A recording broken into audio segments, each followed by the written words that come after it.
Vuelto a ser alcalde mayor, Fernández de Otañez, en 1767, los cimarrones se reúnen con él en Soyaltepec para recordarle su anterior ofrecimiento, por lo que éste se compromete a correr los autos necesarios para lograr la fundación del pueblo de Amapa, solicitando el apoyo del obispo de Puebla, Francisco Fabián y Fuero.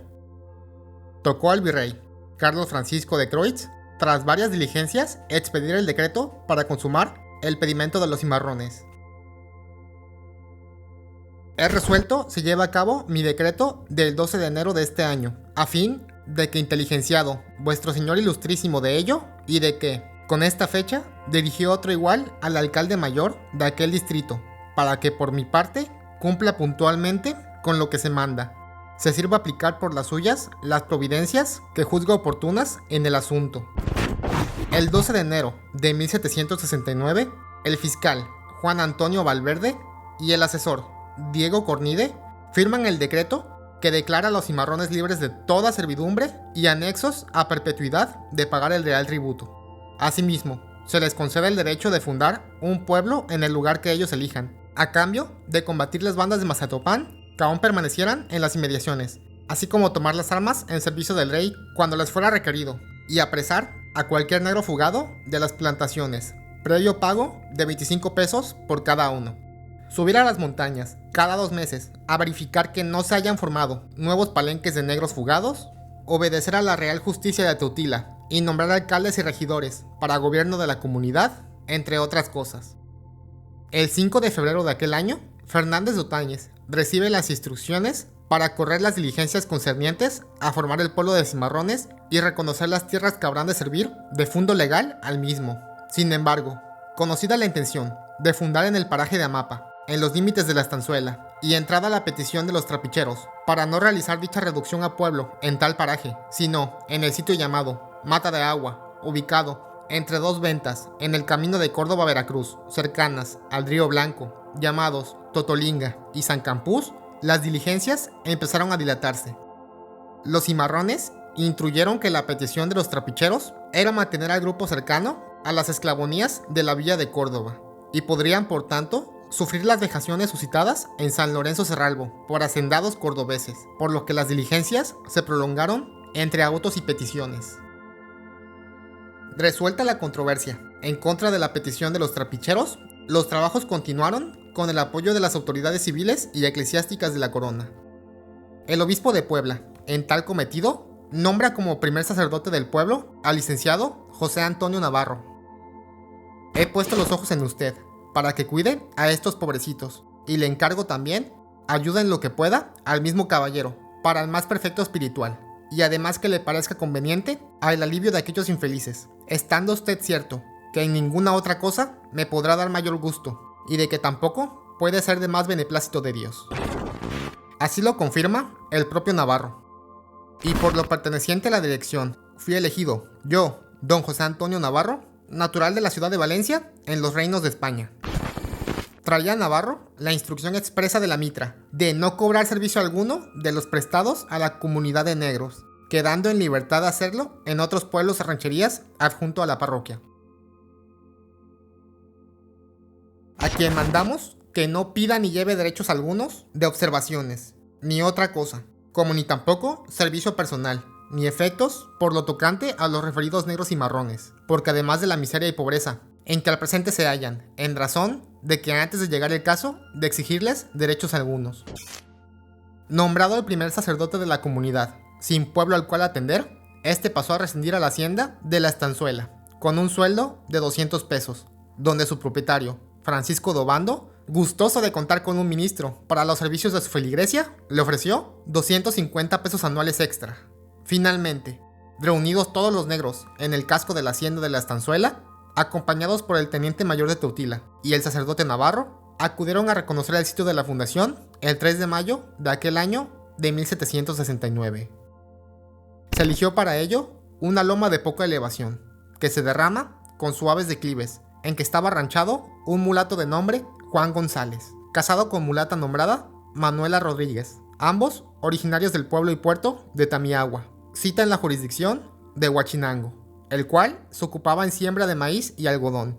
en dar paso en el río Damapa por canoa a los pasajeros y defender el terreno de los insultos de los negros y marrones, que en ese paraje, más que en otras partes, hacían por emboscadas sus irrupciones. Y se determinó este lugar o loma en atención a algunos destiladeros de buena agua que la circundaban, a la inmediación al Camino Real y al citado río Mapa, y en consideración al batidero de los vientos que presta sanidad. Temeroso el alcaide Otañez de recibir mayor oposición por los trapicheros de Córdoba, tomó la resolución de iniciar la edificación del pueblo, convocando a las autoridades civiles y eclesiásticas, fundadores e indígenas de Zoyaltepec, Ixcatlán, Jalapa y Ojitlán, que se presentaron a trabajar en la construcción. Resolvió dar principio a la fábrica que se personó en este mismo sitio en 30 de agosto, en que fui citado y efectué lo mismo, junto a los negros y negras, que construyeron, puntuales desde las rancherías de la Ceja de Monte, en que estaban, y con la ayuda de más de 125 indios de su jurisdicción, que se remundaban de 8 en 8 días, se dio principio a levantar la iglesia. Así pues, el acto fundacional del pueblo, que iniciaría su poblamiento a partir del mes de septiembre, tuvo lugar el 30 de agosto de 1769, fecha en que se cantó la primera misa en aquel lugar. El primer día en que se dio misa y en que resonó en las campanas el nombre de Dios en Amapa fue el día 30 de agosto, día memorable por estar dedicado a la patrona de las Indias, Santa Rosa de Lima o Santa Rosa de Santa María. Celebró esta primera misa el reverendo Fray Manuel de Santa Bárbara, religioso carmelita descalzo, morador del convento de Orizaba, que acompañaba al mencionado caballero en calidad de capellán, valiéndose de privilegio y avíos de altar portátil, bajo de un tosco jacal en dicho día del año de 1769, con singular consuelo y alegría de muchos fieles que lo oyeron. El trabajo de todos los congregados rápidamente rindió los resultados esperados. Para el 17 de septiembre estaba ya construida la primera iglesia rústica de madera y palma, nominada desde su construcción como iglesia parroquial. Acto seguido, se prosiguió a construir la casa curatal con su cocina anexa, así como las casas consistoriales, y a definir el trazado de las calles para construir las casas de los cimarrones, que en número de 31 llegaron a radicar el nuevo pueblo. El 19 de octubre del mismo año fueron destinadas en su totalidad las pretensiones de los trapicheros, permitiendo que la comunidad siguiera los procesos normales de su fundación, defendiendo los límites territoriales de su fundo legal.